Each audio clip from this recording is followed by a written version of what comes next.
All right, good to be back with you, and I'm going to strike a somber tone today, perhaps more somber than usual, which I know you expect something like that from me. The cartoon, as somebody was commenting on, shows right the founders evacuating Congress. Right, and it's a cover of the New Yorker. Some of you may have seen from March 3rd. The title of the cartoon is "You're fired," right? And as you may see, right, there are the shock troops in the background kicking the principles on which we are governed out of the structures, the institutions that sustain them.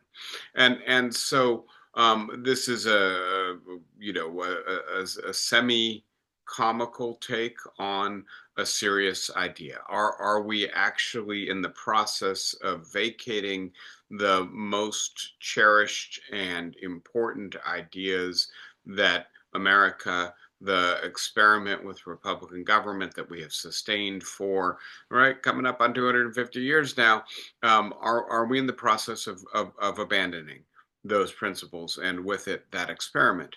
And I think this last week, perhaps more than any other week in the relative short life of the Trump administration so far, has shown the true colors of this administration. And I think it is time to perhaps put aside some of the qualms I've advised us to have in the last few weeks, getting the definition of a constitutional crisis correct so we don't abuse that term or misuse it or use it so promiscuously that it no longer has any force. I think it's time to recognize whether or not we're in a full-blown constitutional crisis.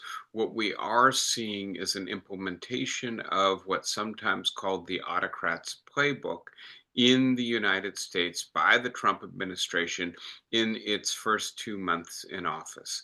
And I will just very briefly indicate at the outset that I hesitated to think that Project 2025, in the way in which it was outlined by the document prepared by the Heritage Foundation, could actually be the playbook for the Trump administration. It seemed to me that the culture of the United States, the institutions of the United States, the deeply entrenched norms and safeguards of constitutional government were too resilient, were part of what Montesquieu called our mores, our deep-seated dispositions. And so that if Trump tried to emulate Viktor Orban, as Project 2025 suggested would be the case if he came back into office, that Orban succeeded in part because Hungary was a new democracy in which the norms and institutions did not have the deep cultural roots that make it much more difficult to overthrow an institution. If an institution is kind of free floating, it's just a set of rules and laws, well, if the people no longer care about those rules and laws, the institution can be relatively easily toppled. This goes back to Tocqueville's analysis of the French Revolution. The French monarchy, for all its grandeur and ceremony and aplomb, was in fact a house of cards because nobody really believed in the central principle of legitimacy or the ideas that sustained the regime. I did not think that was the case in the United States. And I'm still hesitant to say that I was completely wrong. But I think one thing that is clear is that Donald Trump really is trying to implement the autocrat's playbook. He really is trying to do what, in a sense, Project 2025 indicated he would do, that he is attacking the rule of law. He is attacking the separation of powers. He is attacking the integrity of the institutions of both government and civil society and the culture of freedom and equality they sustain. I'm going to say just a little bit at the outset about why I believe he's doing this. And here I think it's a little overdetermined.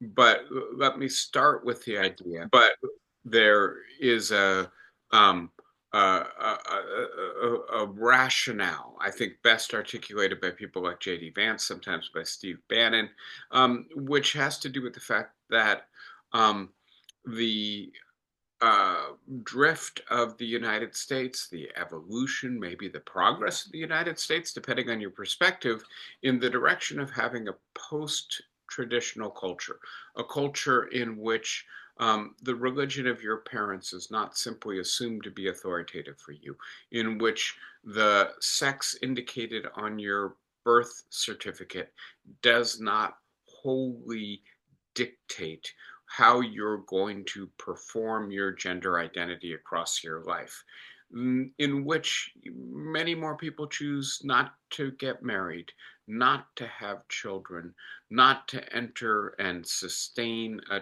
traditional family. And we could keep going in which our gender roles, right? What women do, what men do, are increasingly contested and increasingly loose. They allow for more variation, more diversity, in which there is no longer a clear sense of hierarchy based on race and the way in which race confers status.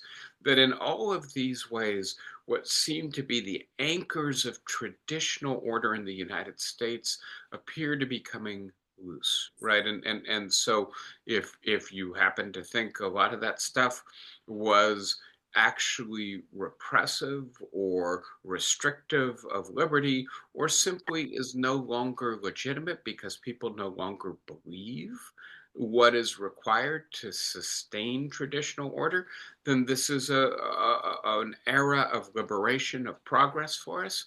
But if you were attached to those practices, those folkways, those roles, the authority they conferred, the security that they generated. I know who I am and what is expected of me. Then this can provoke a kind of moral panic, a kind of sense that the world is falling into disorder and I don't know where I belong or what is expected of me anymore. And that if you're going to use the institution of government, and in particular the only effective means that government has of shaping order, society, culture, which is the coercive enforcement of law, then you need to have much more power than, frankly, the American Constitution or the values and principles that it has been understood to enshrine for, let's say, the last roughly 100 years. You need to do things that the Constitution, the rule of law, separation of powers, freedom of speech, freedom of religion, and the broader value of living in a free civil society, you need to violate those principles. You need to remove those constraints because you're now using power to try to bring about cultural change. And the only way to do that is to be unrestrained, to use fear and intimidation, to try to get people to conform with norms and values, religions and traditions that no longer appear legitimate or normative for them. So that's one source of the drift into autocracy. That's, I think, the perhaps most apparently sophisticated justification for it.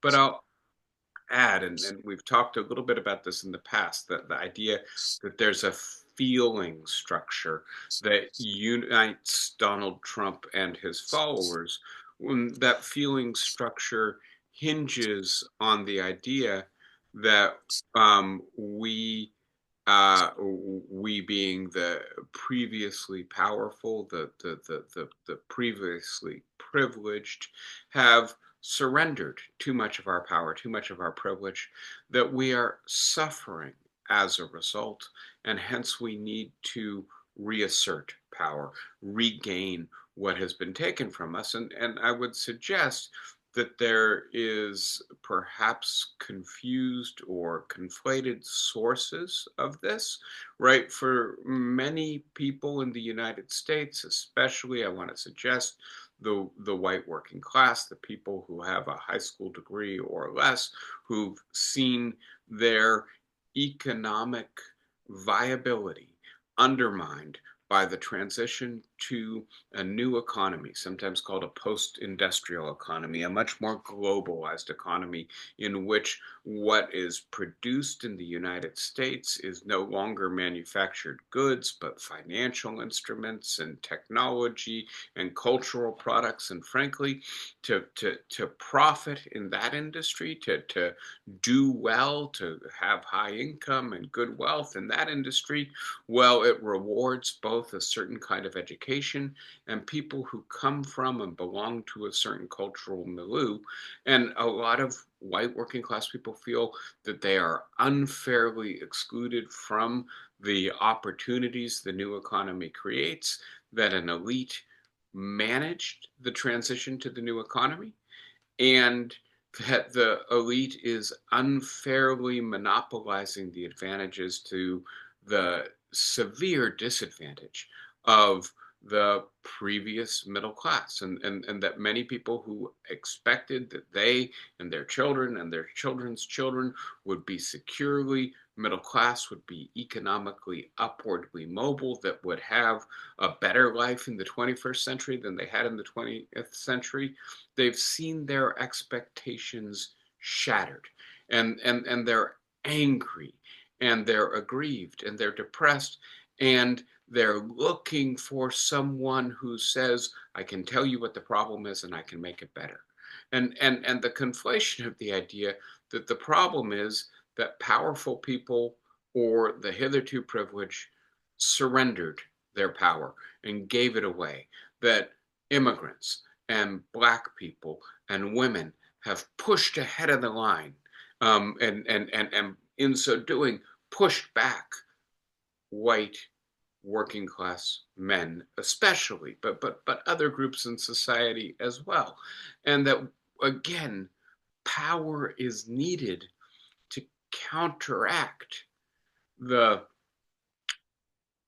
digression, that's the wrong word, I'm sorry, the failure of American institutions to protect the middle class, to protect the white working class, and in particular because the elite and those who they favor are so entrenched and ensconced in the institutions of the elite post-industrial society, whether that's the Ivy League colleges or the free press or the big white shoe law firms, that those institutions need to be brought to heel. And again, that requires a kind of power that the government of the United States has rarely claimed or exercised in the last 100 years.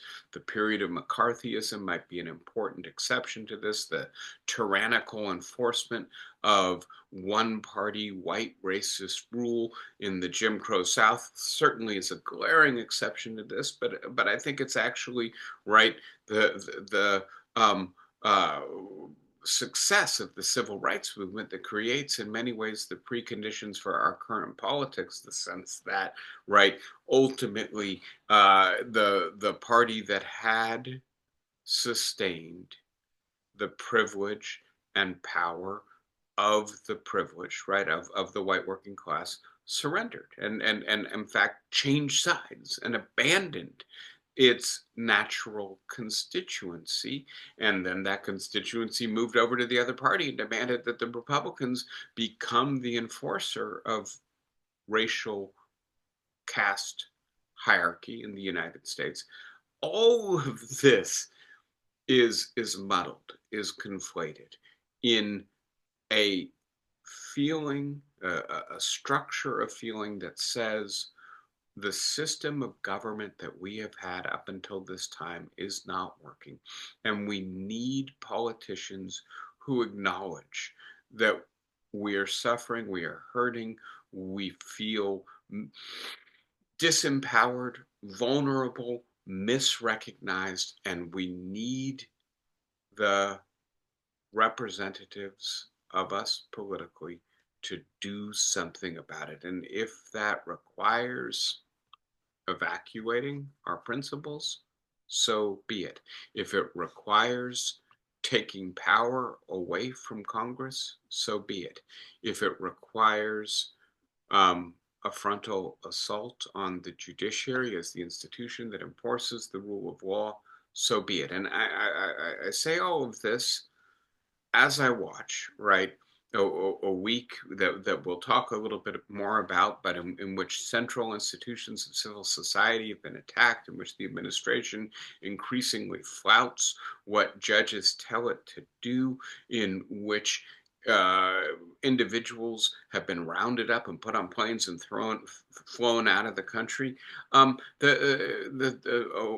week in which I think, right, the idea that this administration is deadly serious about running the autocrats' playbook as far as it will take them, until they hit an impediment that stops them.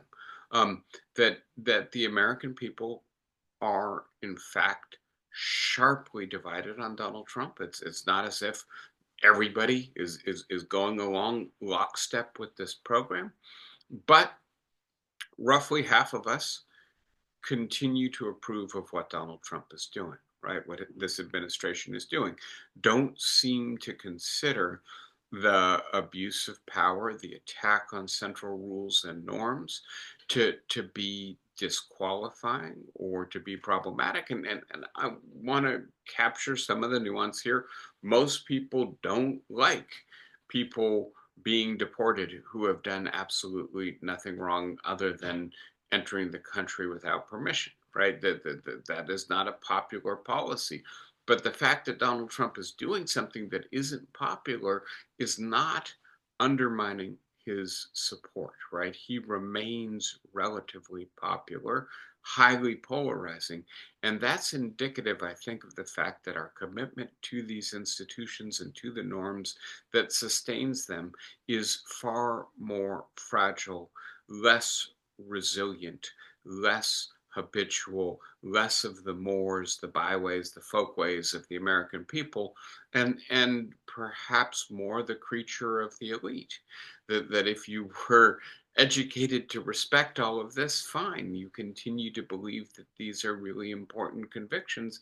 But if your experience of the last 50 years has been one of sustained downward mobility, then maybe not so much, right? And so it worries me not only that what we're seeing, especially in the last week, but now in the first 2 months of the Trump administration, is a concerted effort to um, basically render America much closer to a Hungarian model of illiberal democracy, of populism, of autocratic rule, attacking the freedom of the press, attacking universities, trying to undermine the power basis of the other party, right? That this is happening now. It is happening here.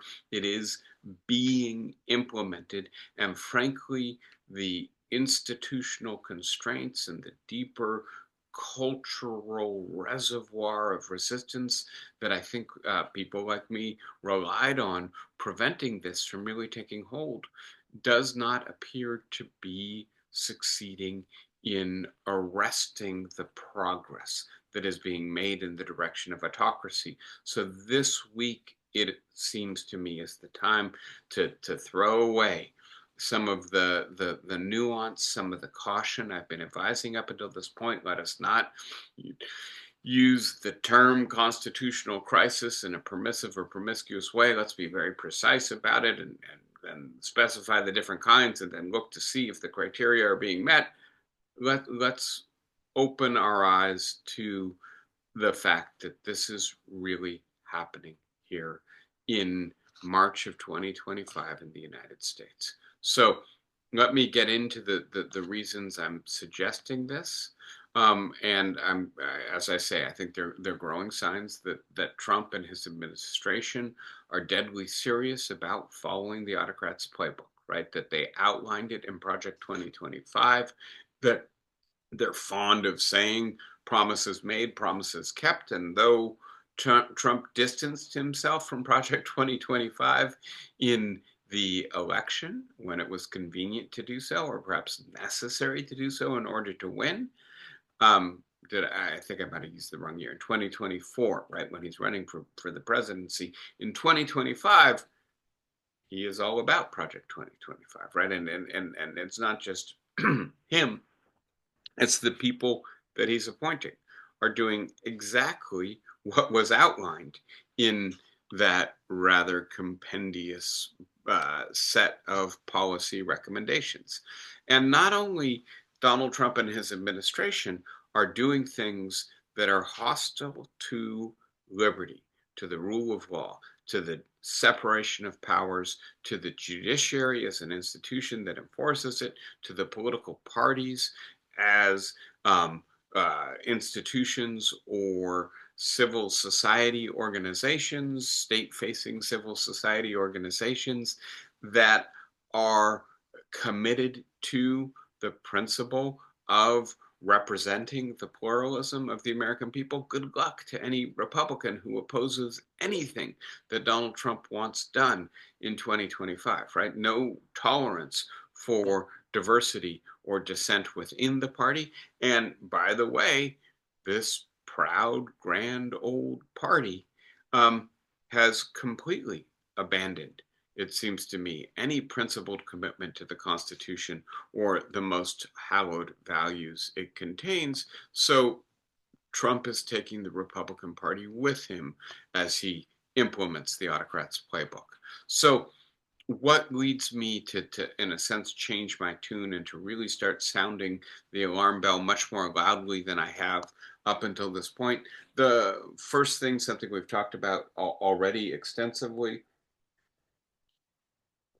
so this is not new in the third week of March, exclusive reliance on an expansive conception of executive power, right? That the president can unilaterally dismantle the Department of Education via executive decree, right?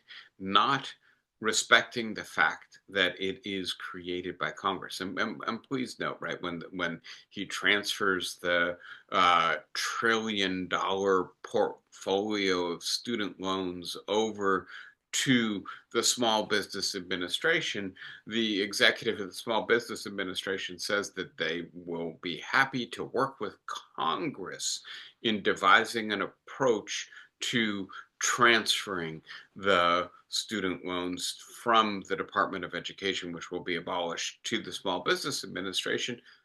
Even right members of his own administration are still saying we'll work with Congress because clearly Congress needs to figure out how to do this legally. Not true of Donald Trump and many of his most important uh, members of his administration. They're saying no, we're going to do this, and who's going to stop us? Right? It doesn't matter that Congress created the USAID, created the Department of Justice, created the oversight of the inspectors general office, determined who should be on the FTC, etc. We don't care. It doesn't matter, right? We're going to use executive power to do what the founders and the Constitution indicate should be Article 1, right? Exercises of legislative power. second aspect of this, and then, by the way, that's been obvious from the very beginning. What has been much less obvious is whether this would succeed, whether this was merely a flood the zone, shock and awe kind of effort to overwhelm, confuse, and intimidate the opposition, or whether this might actually succeed as an approach to governing.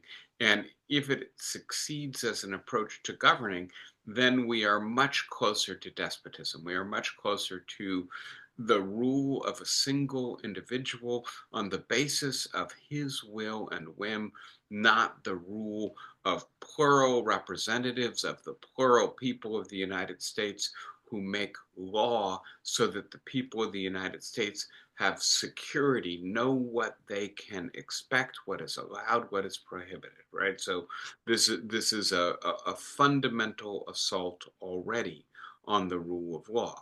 We add to that now the use of fear and intimidation as primary instruments for securing conformity with facially illegal or unconstitutional actions, right? And so a little bit of care in the way in which I've constructed this, right? The idea, for instance, that attacking Columbia University's federal funding on the basis of Title VI and Title IX of the 1972 amendments to the Civil Rights Bill um, is regarded by the faculty at Columbia University, but also by a large number of some of the most conservative lawyers in the United States, including, right, the founder of the Federalist Society, some of the more centrist lawyers, some of the most liberal lawyers, all came together to say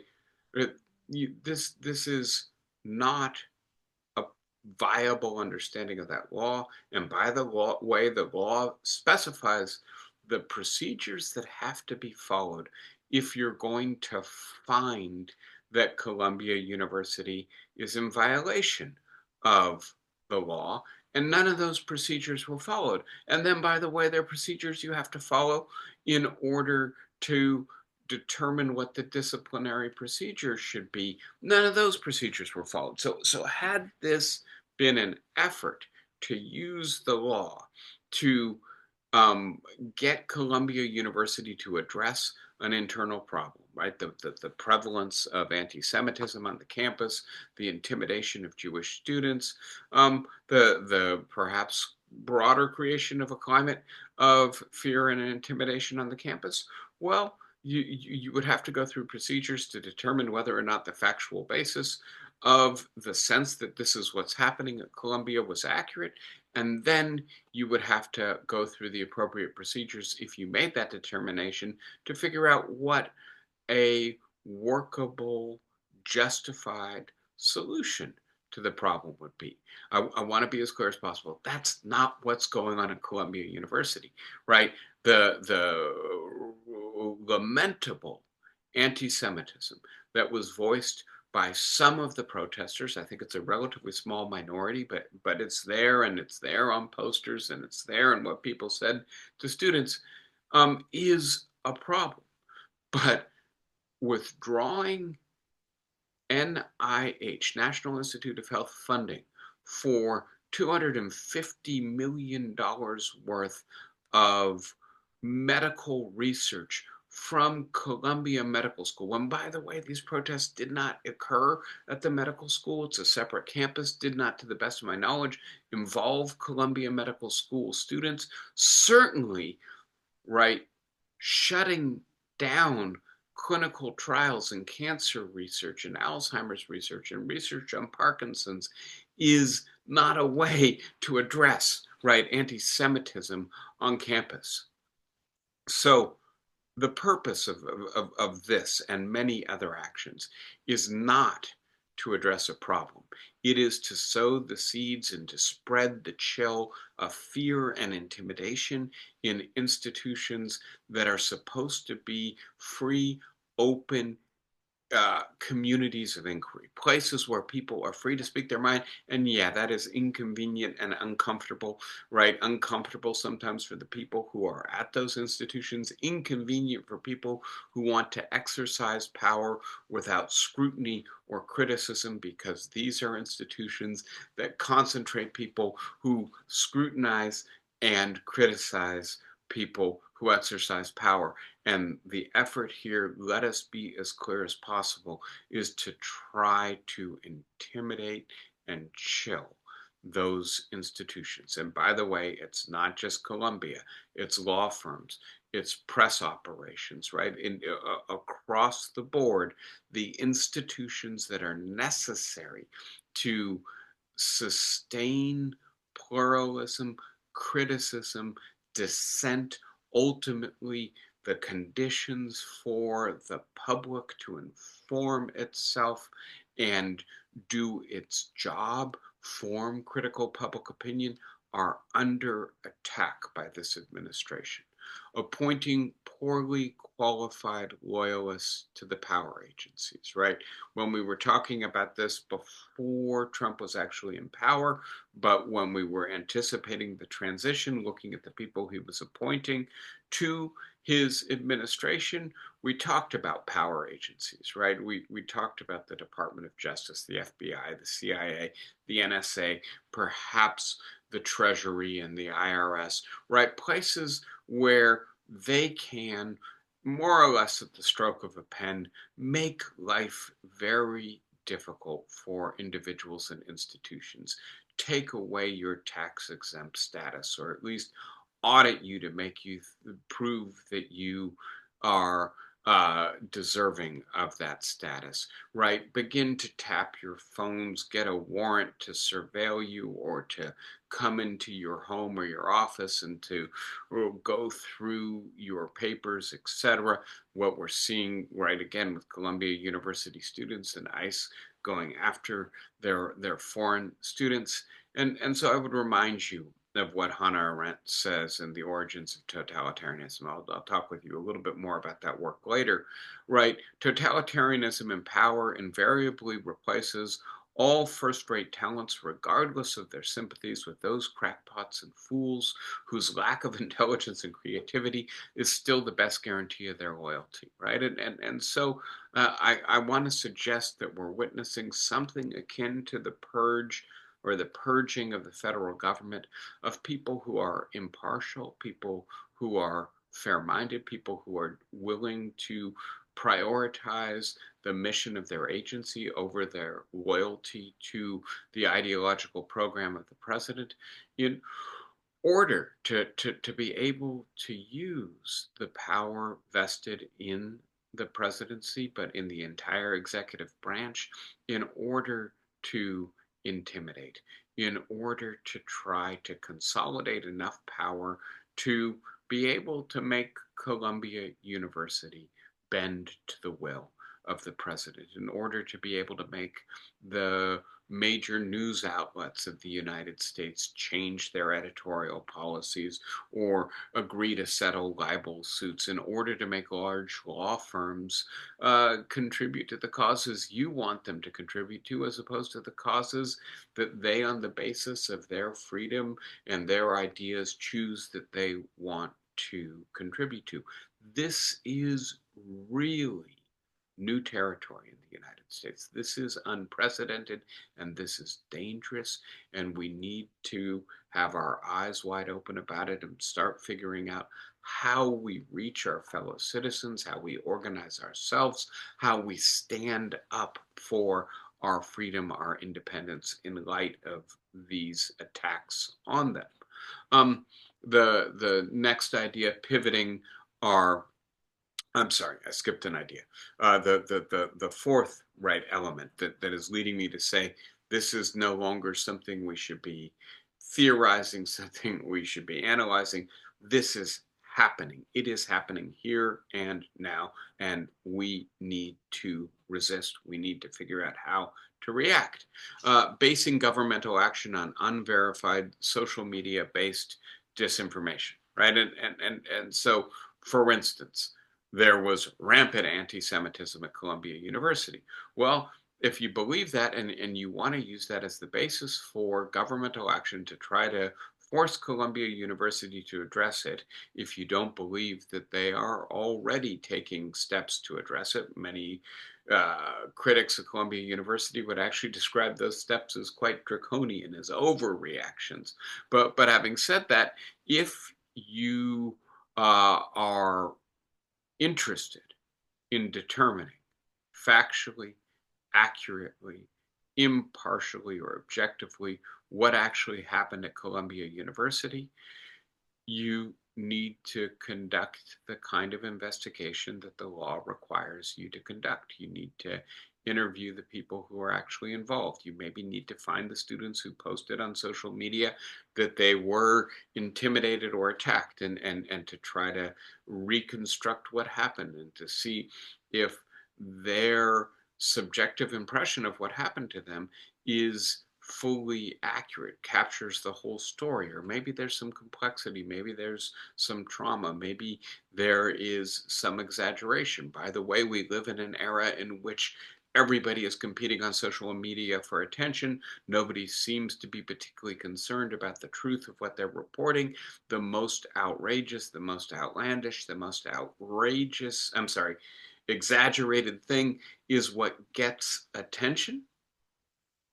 And so, if, on the other hand, you're simply cherry picking, if you're simply looking for what appears to be the justification for what you want to do anyway, boy, is there a lot of stuff out there on social media that will allow you to find the putative basis, right? The idea, yeah, there was rampant anti-Semitism at Columbia University. There still is.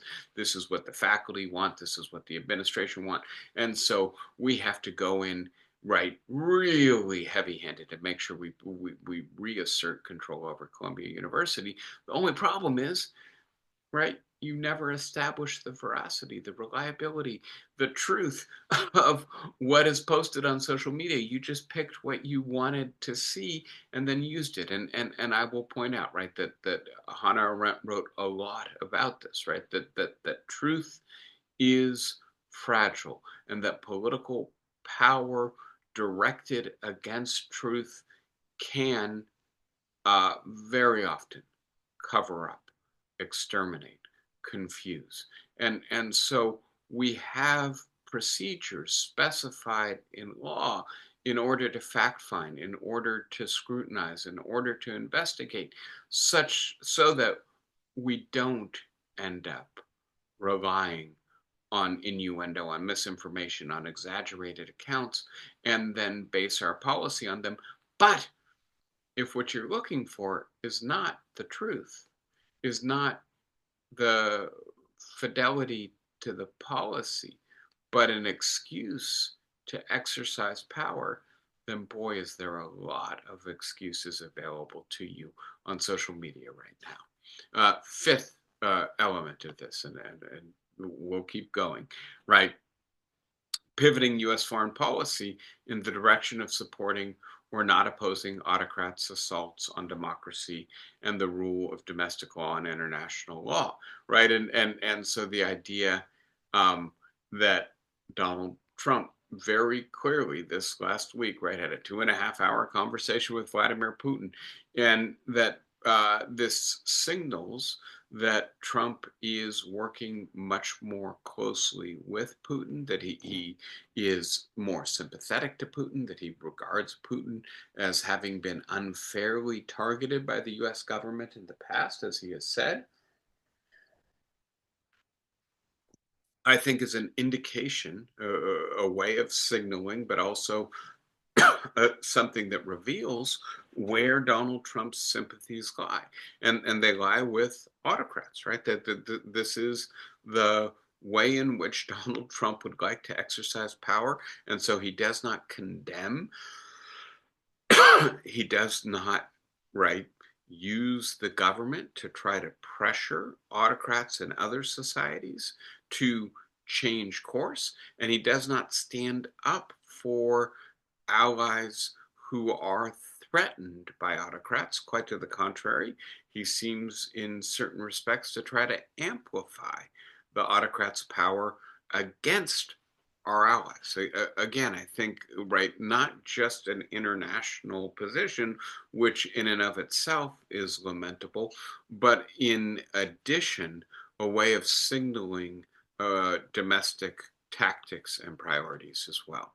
Now, to get to the heart of the matter, right, the attack on the rule of law, and as we began to discuss last week, there's been a long-standing showdown now. I shouldn't say long-standing; it's going on for a week, but a genuine collision between a federal judge and this administration over Donald Trump's unpublicized signing of an executive order invoking wartime powers under an 18th century statute, the enemy alien statute, that allow him to, and up until this point, never actually has it been done, but to treat foreign nationals who are um, from countries that are the wartime enemy of the United States in ways that violate the normal procedural entitlement of people within the United States. Not only citizens, but non citizens are entitled to due process under the Constitution of the United States. How do you get around that? Well, you invoke war and the Enemy Aliens Act. And by the way, who's at war with us, right? And who exactly are we depriving of due process? And so the judge in question has been very skeptical of many of the administration's claims, and in particular directed attention to the fact that it appears that the administration may have violated his direct order from the bench. And please note that the administration is saying things in its defense, like that was only an oral order.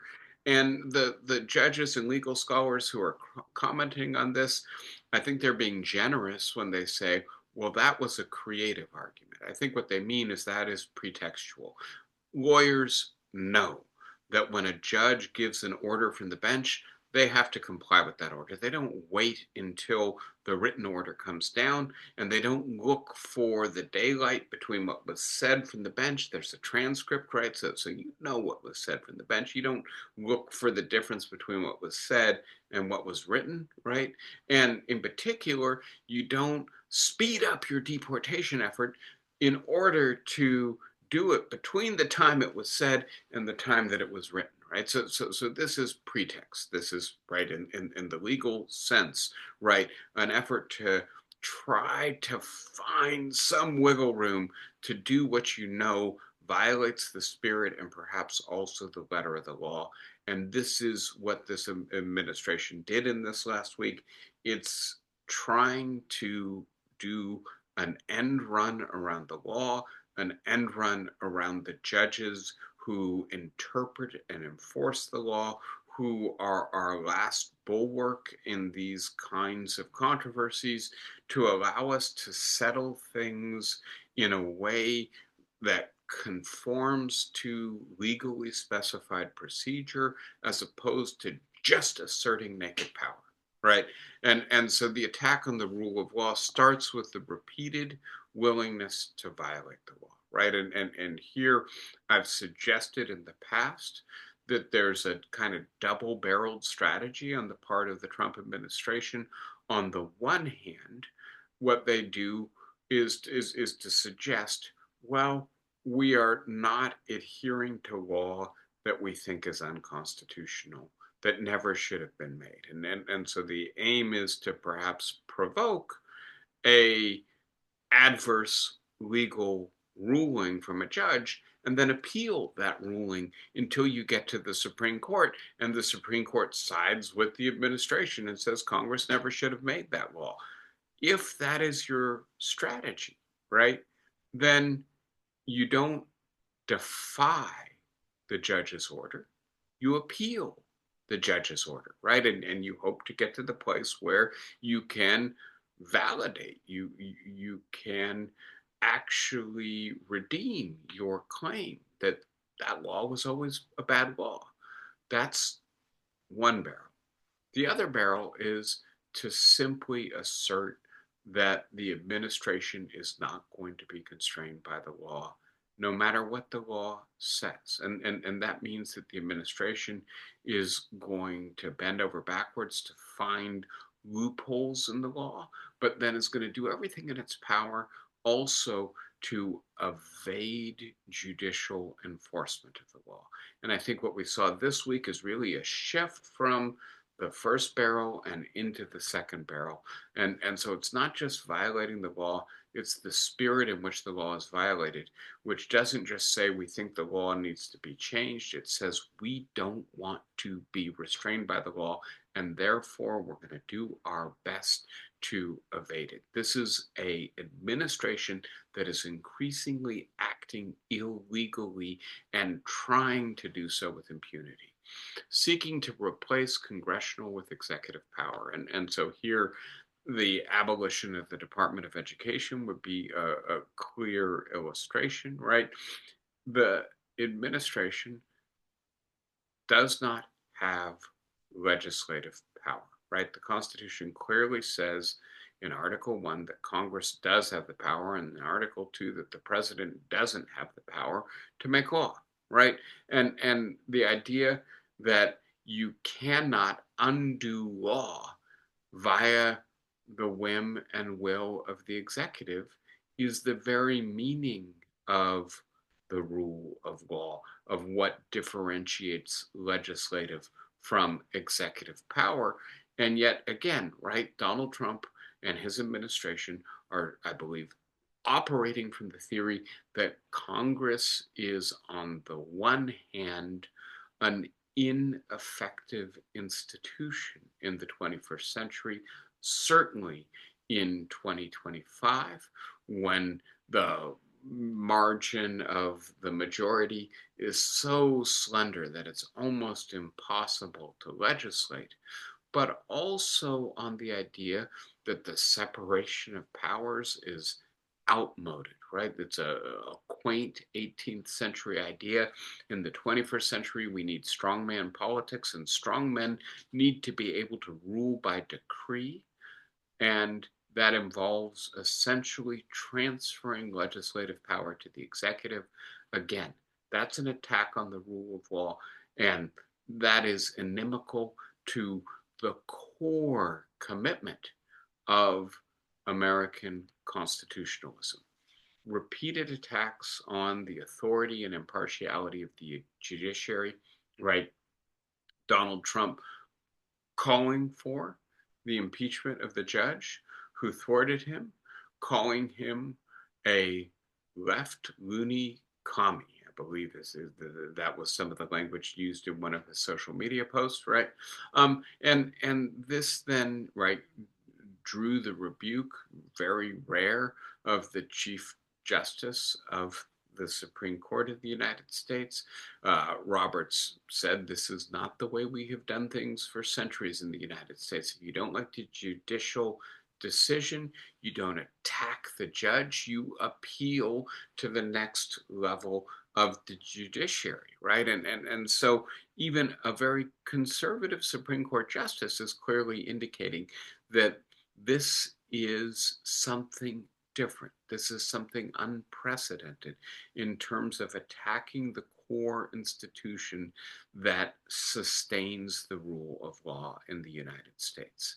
In addition to that, right, again, getting to the heart of the matter, attacks on civil society institutions that serve as sources of independent information and accountability of criticism, attacking the free press, right? The AP is no longer allowed in the White House briefings because it won't say Gulf of America for the Gulf of Mexico. And we could keep going, right, with the various ways in which this administration seems to be adverse to freedom of expression and freedom of the press.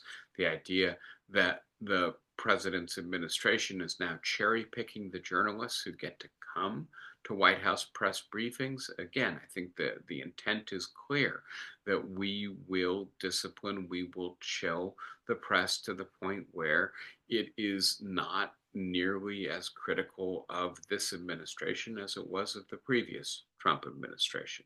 Um, the attack on the Democratic Party, right? And so here, so far, the attack has been mainly indirect, right? Attack, for instance, Act Blue, one of the major fundraising enterprises that the Democratic Party relies on, attack its tax exempt status, audit it, try to make it life as difficult as possible for it, and by the way, attack law firms that typically represent Democratic clients, remove their security clearances. Attack, right, universities and other civil society organizations that are sources of independence, independent power, independent information gathering, independent criticism, that challenge the administration, that challenge, frankly, all administrations that scrutinize and are skeptical of exercises of power, and that do research and engage in debates that ultimately allow us to better understand our history, our politics, our law, that this is vital to a well functioning democracy, to the power of the public to deliberatively form well informed opinion, but it is hostile to the unilateral exercise of power, particularly if the pretext for which that on which that power is going to be based is social media gathered disinformation, right, or misinterpretation of the law, etc. Then these institutions generate alternative sources of power that check the state, the administration, the executive.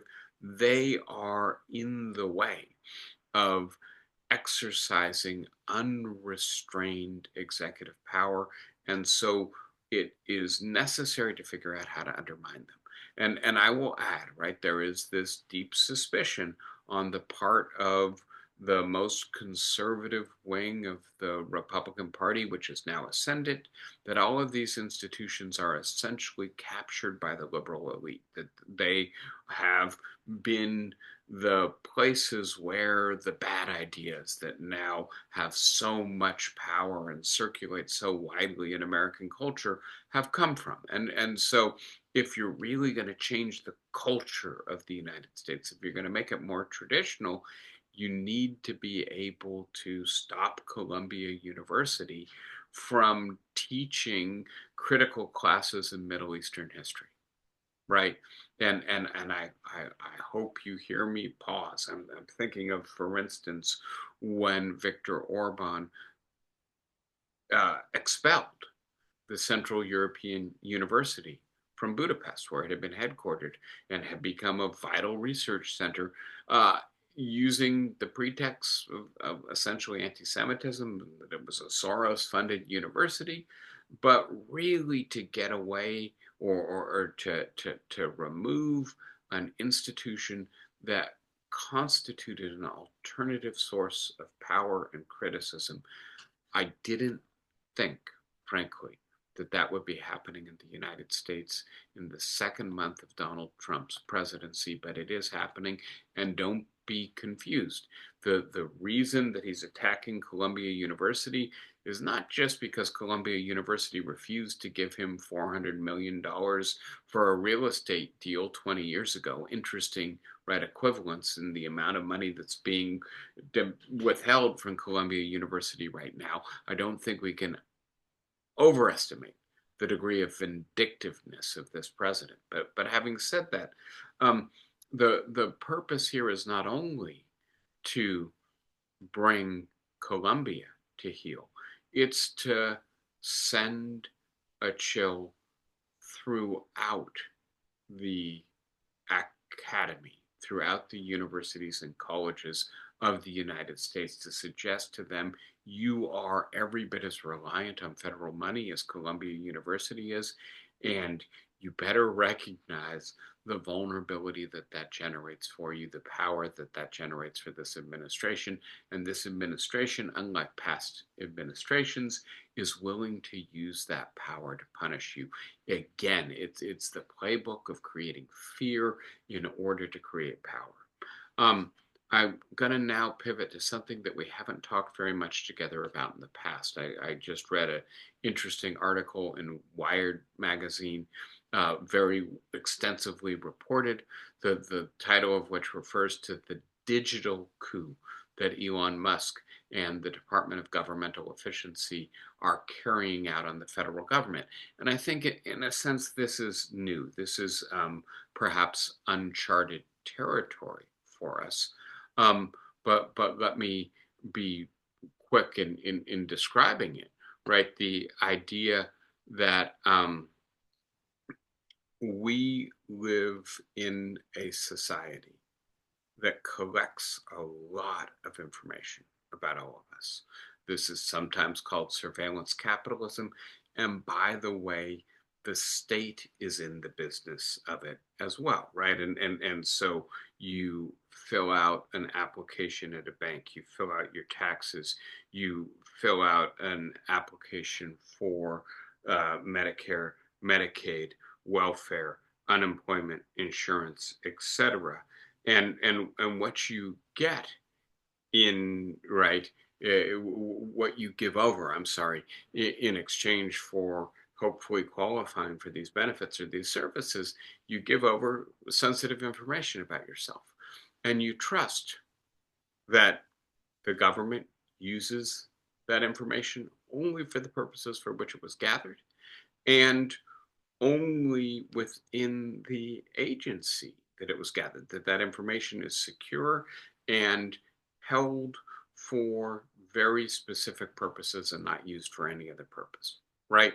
And that one of the things that Doge is trying to do is to create composite databases that break down the firewalls protecting information in the first instance about the federal workforce, but in the second instance about everyone, all of us, all citizens of the country. And that, as we know, knowledge is power, as the phrase goes, that the ability to consolidate a whole bunch of information about people is one way to bring leverage to bear against them, is one way to use power to intimidate, to create a climate of vulnerability and fear. And I think this is new. Similarly, the effort to use, right, the reliance on algorithms, on programs, on the digitalization of governmental services, one of the big initiatives under Obama. Please note, right, that Doge essentially takes one of Obama's initiatives to introduce governmental digital efficiency and just kind of takes it over and turns it into something else, right? And so the idea that, in particular, if you can gain access to rewrite the code that is used by the Treasury Department to disperse funds to the agencies that have been allocated by Congress and specified for what they're supposed to use and how they're supposed to be dispersed, if you can rewrite that code, you essentially have a kill switch. You can defund the parts of the government that you don't like, or you can force the civil servants, if they want to receive their funding, to adhere to the policy directives you're giving them, right? Again, different way of accessing power than I think we're used to, a different, if you will, kind of coup. And then I want to suggest that this is working, right? And I'm sorry, there should be an ing after work. That Chuck Schumer, right, gave up without a fight the biggest piece of leverage the Democratic Party probably had and will have for the next 6 months to try to hold this administration accountable. Columbia University just acceded to what the Trump administration demanded. Paul Weiss, a major DC law firm, just capitulated and said, we will give $40 million in pro bono work to whatever the president wants us to do, right? And by the way, the most principled federal employees are mainly resigning to not be complicit with the hijacking, the weaponization, the instrumentalization of their departments. Others are being purged, are being forced out. And so the chill is spreading, right? As we see powerful organizations bend to the will of this administration, refuse to stand up, refuse to show courage, those of us who are less powerful, who are less well situated to resist, say, oh my goodness, well, if they're not going to resist, how in the world can I?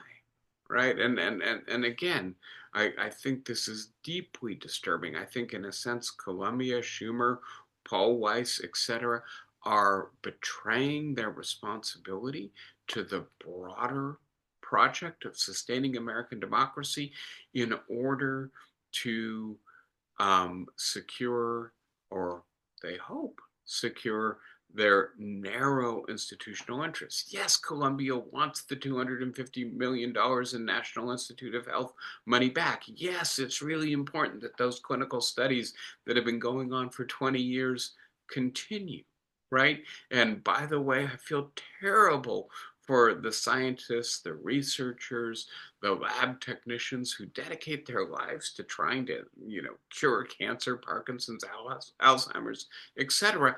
But the idea that it's like Schumer's miscalculation, that you want to keep the government functioning. Of course you do, both because you don't want Trump to have the power to determine what gets shuttered, and you don't want people furloughed, and you don't want the services the government provides cut off. But in ordinary circumstances, that might make sense. In the middle of an increasingly obvious autocratic takeover of the government, no. You have to stand up. You have to prioritize the preservation of liberty over those other institutional interests. Let me not spend a lot of time on this. I do recognize that we are running out of time, but I just want to point out to you, right, the tremendous use of executive power, something we've talked about, the tremendous legal obstacles that this has run into, right? Over 130 suits, 15 injunctions, right? This is, and then all of the different ways in which disregard or contempt for judges, the effort to stamp out the independence of other civil society institutions, the capitulation of those institutions.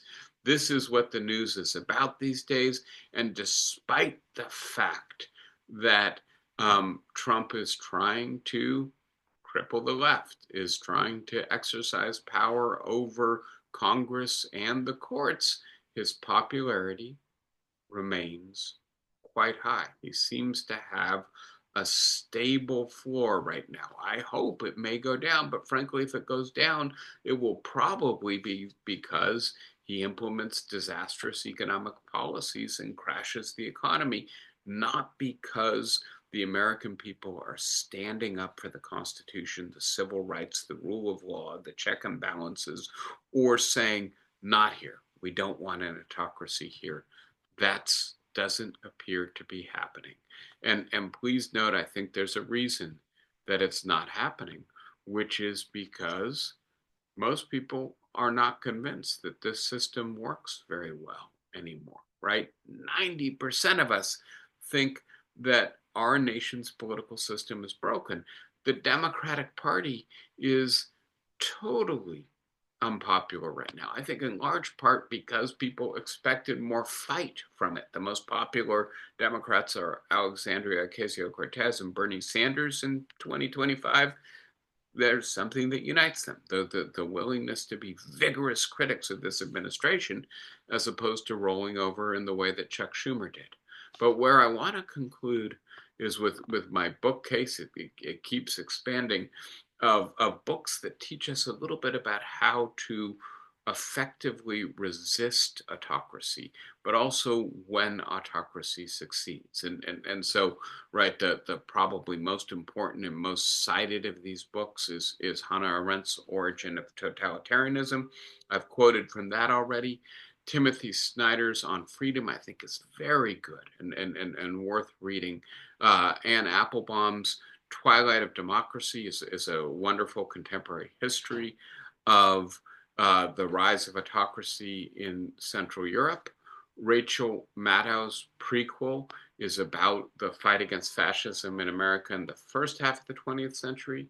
Roger Boucher's Theories of Tyranny happens to be written by my and Barack Obama's former teacher, but is also very good on the political theory of tyranny. Here's some central lessons from the bookcase of studying of the rise of autocracy. Despotism rules on the basis of fear, right? That's been clear since Plato and Aristotle. Montesquieu in particular called fear the principle of despotism.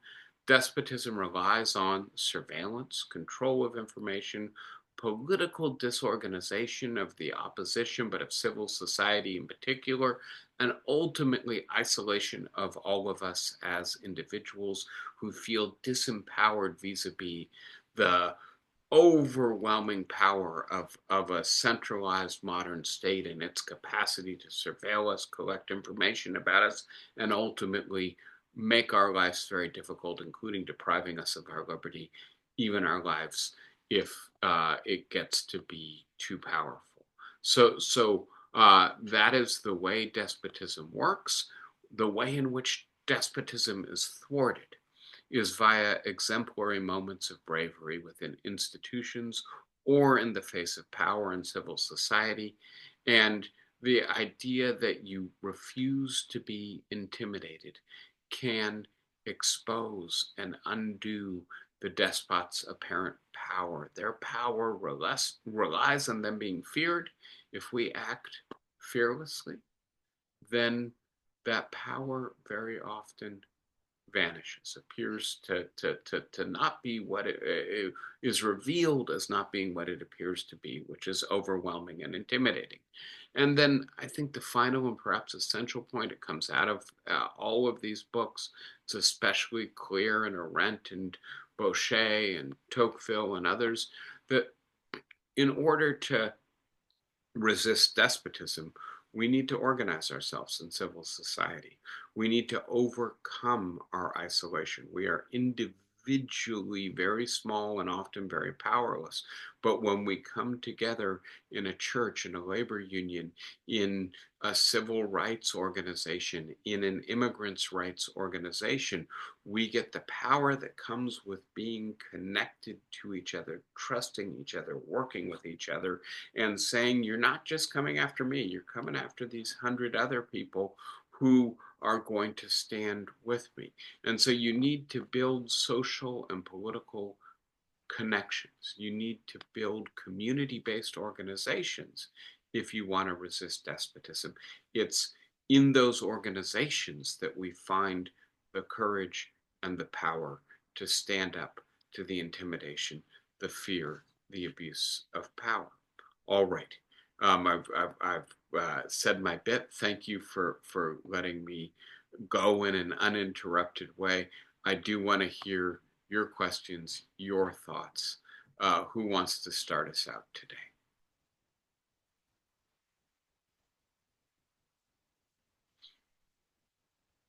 Flossie, please unmute yourself.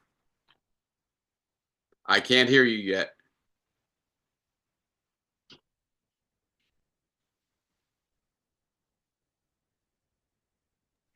Just to thank you. Just to thank you. Just to thank you. God bless. Flossie, I said, right, we need community. We need solidarity. We need to come together. Thank you. We're doing this together. Yeah, I'm the one teaching the class, but the class isn't me alone. So thank you. Barbara? Barbara? Yes, I David, would you close the door because of the echo?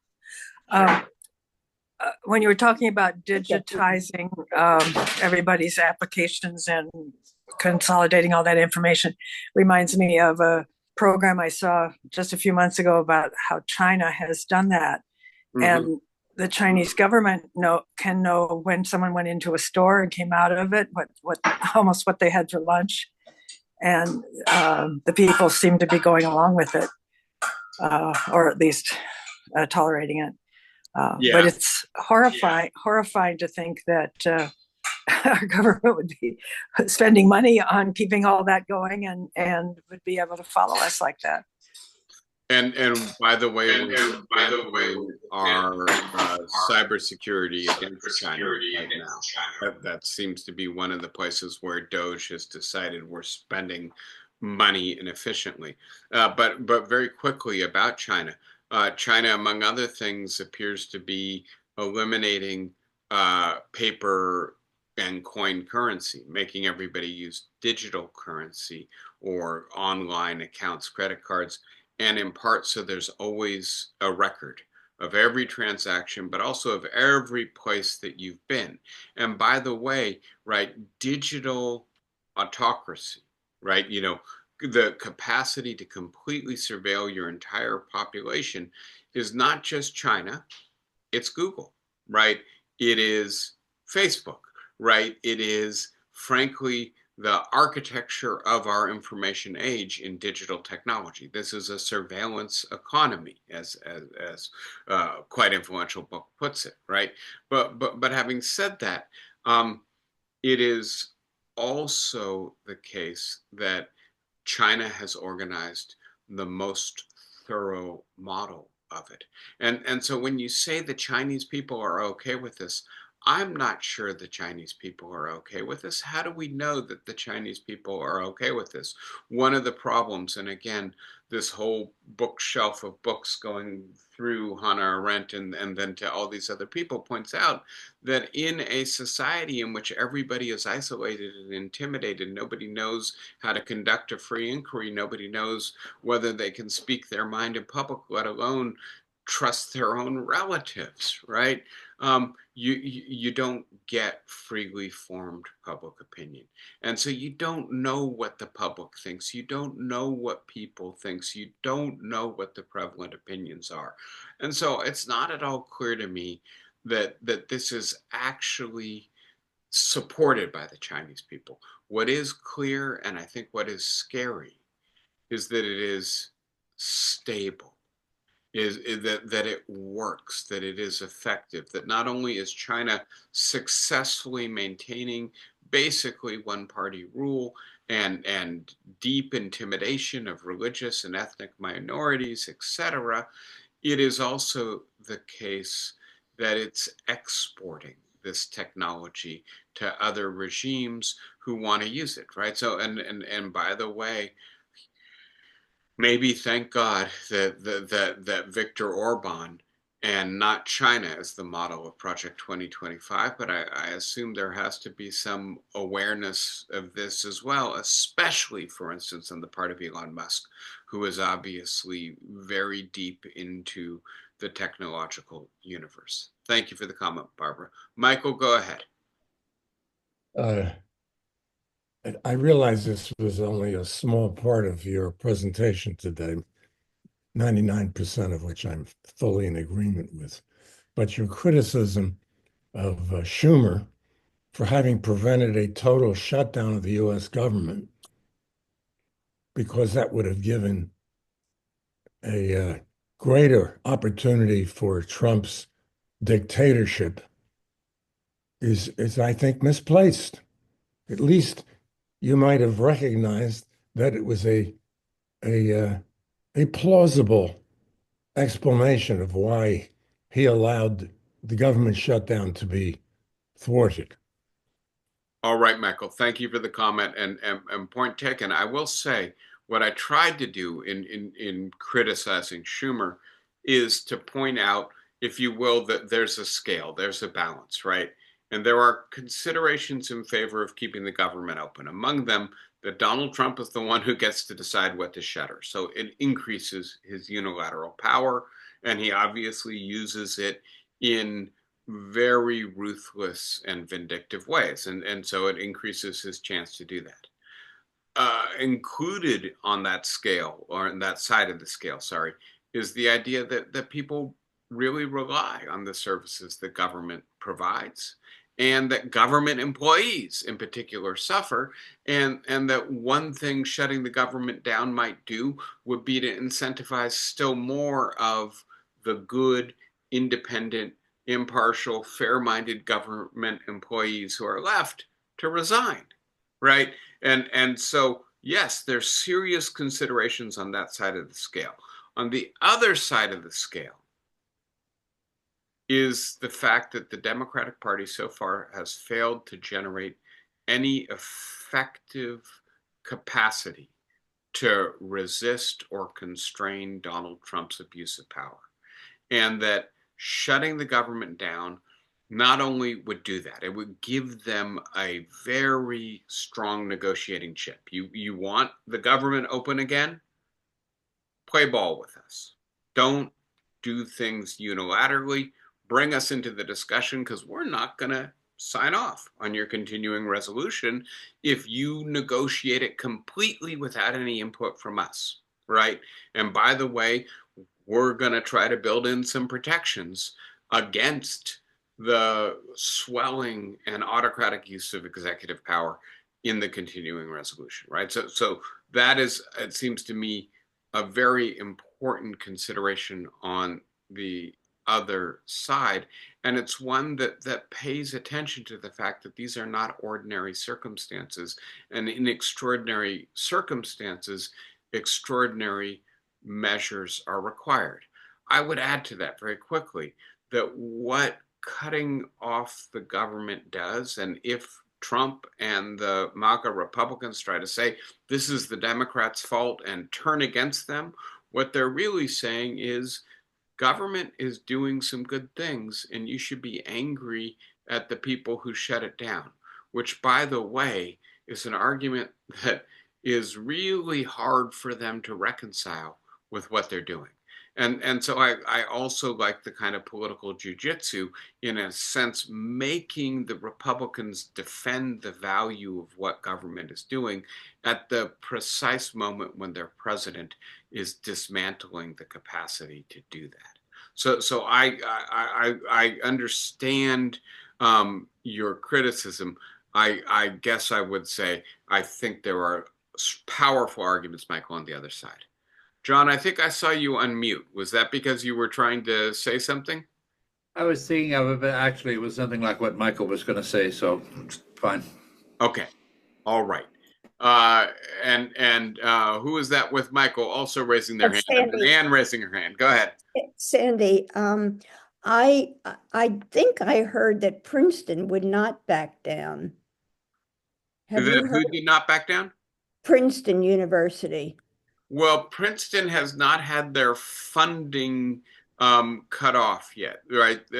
Columbia and the University of Pennsylvania, although I'm not sure that the University of Pennsylvania has actually received the notification. But the president of Princeton urged Columbia not to back down, right? And so did the American Association of University Presidents, so did the faculty of Columbia. I'm sorry, the American Association of Universities, professors, university professors, AAUP, and also a large number of law scholars, both at Columbia and outside of Columbia. There was a lot of pressure for Columbia not to back down.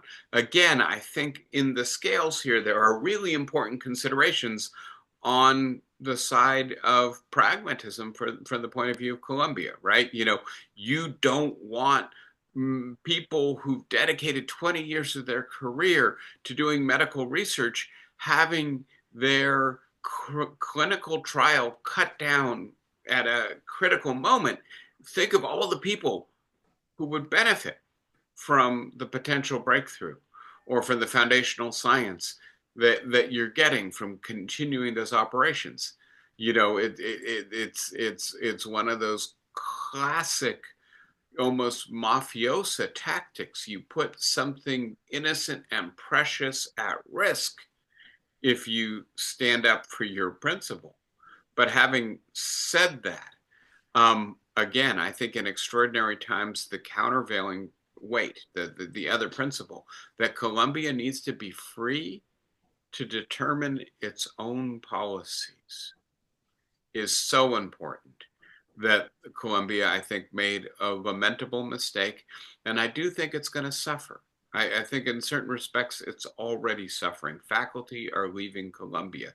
Students are withdrawing their applications from Colombia.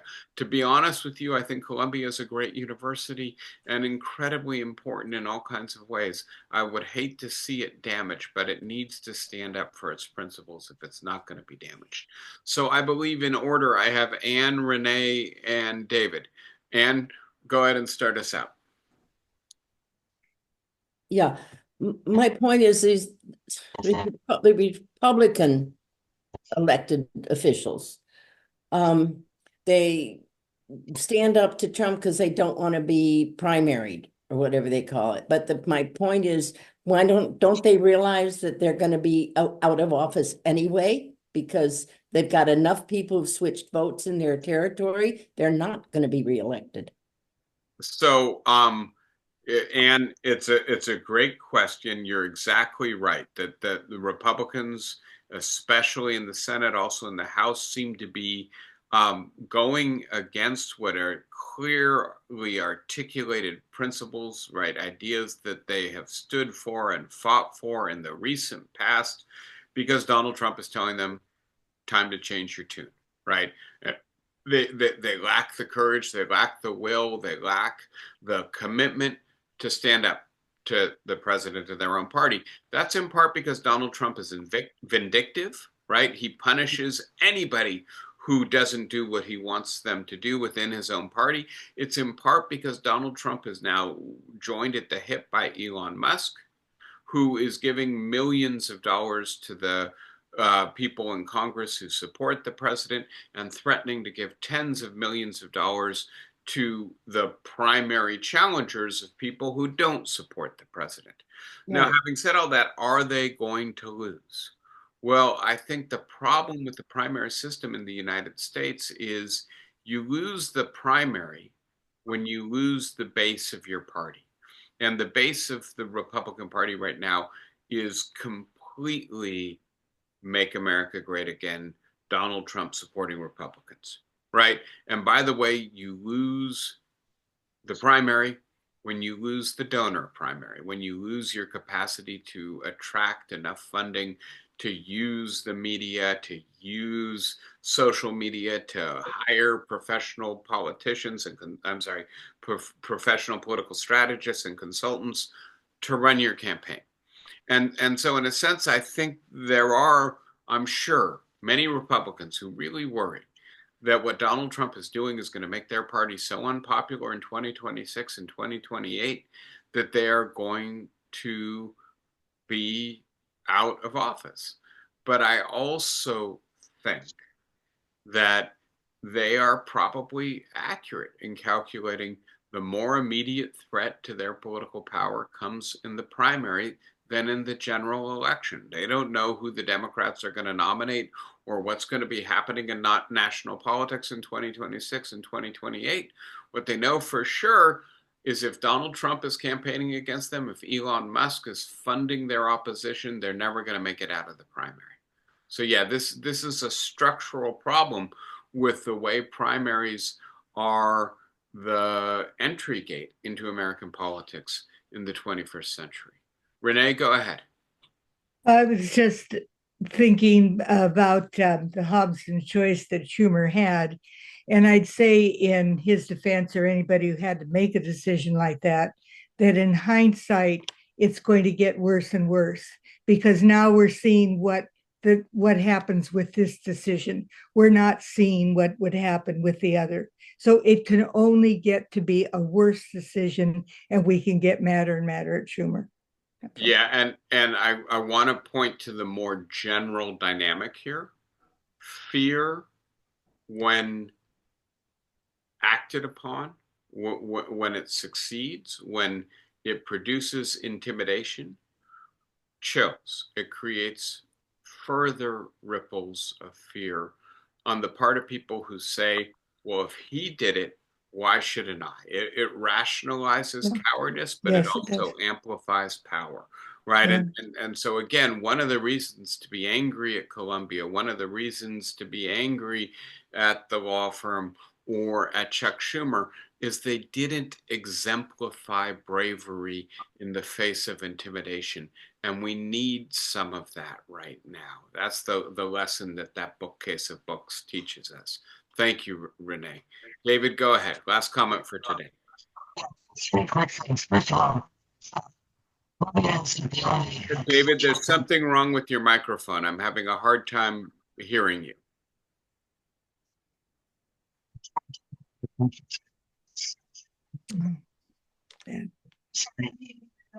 David, are you able to type it and put it in the chat? Because you're garbled. I don't know if other people can understand you. I can't understand what you. Yeah, Can you hear me now?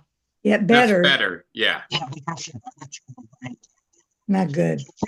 David, it's not coming through. I don't know if you need to slow down or put it in the chat. Send me an email if you want, and we can start out next week with this. Okay. it's okay. Okay. Thank you, everybody. I recognize this was not a happy conversation that we had today.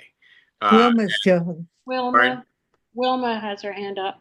Oh, Wilma, I'm sorry. Go ahead.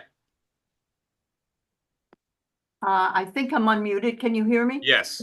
Good. Good. I just don't know how to. I woke up the other morning very, very critical of Schumer. Because if the only tool you have left in your toolbox is a monkey wrench, throw it. And, and see, but then again, what happens when you throw it? I don't know the answer to that, but, I just felt that there had to be some resistance, some sign, visible sign of resistance. You can't just roll over and play dead, which is what the Democrats appear to have done.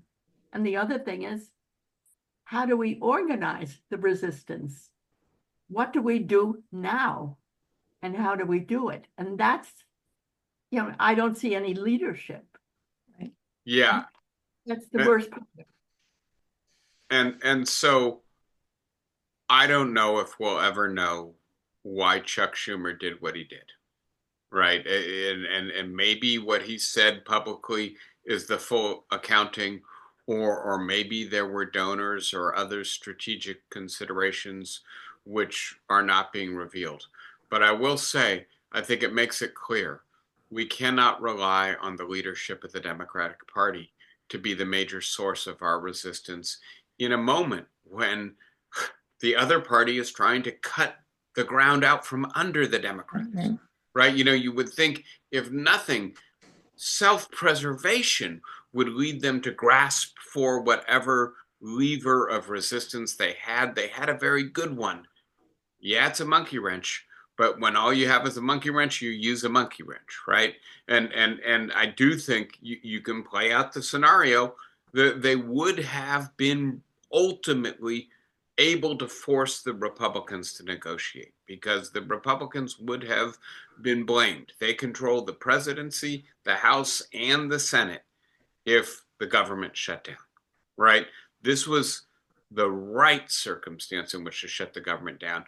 And frankly, there have been a lot of phony circumstances in the past.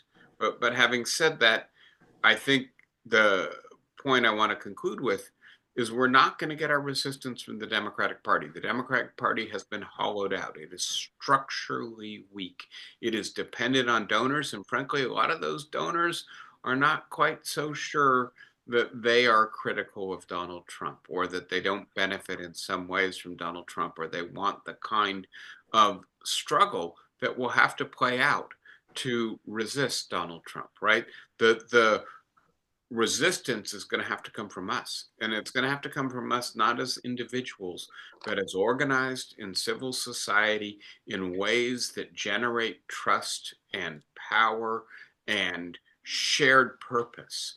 And so I think that the era of just assuming that we can vote for the Democrats, we can write a check for the Democrats, and that they're going to follow through in leadership on the priorities that matter to us. I think one of the reasons the Democratic Party's support is cratering is a lot of people who are liberal or progressive or in favor of civil rights or in favor of the maintenance of constitutional order and the rule of law are waking up to the fact that the Democratic Party is not going to be the knight in shining armor for us in 2025. It's going to have to be elsewhere, and it's probably going to have to come from us. All right, everyone. Good being with you. As I was starting to say, this is a hard conversation. As I was just saying, we need to be in this together. This is a virtual community, but I think it's an important community.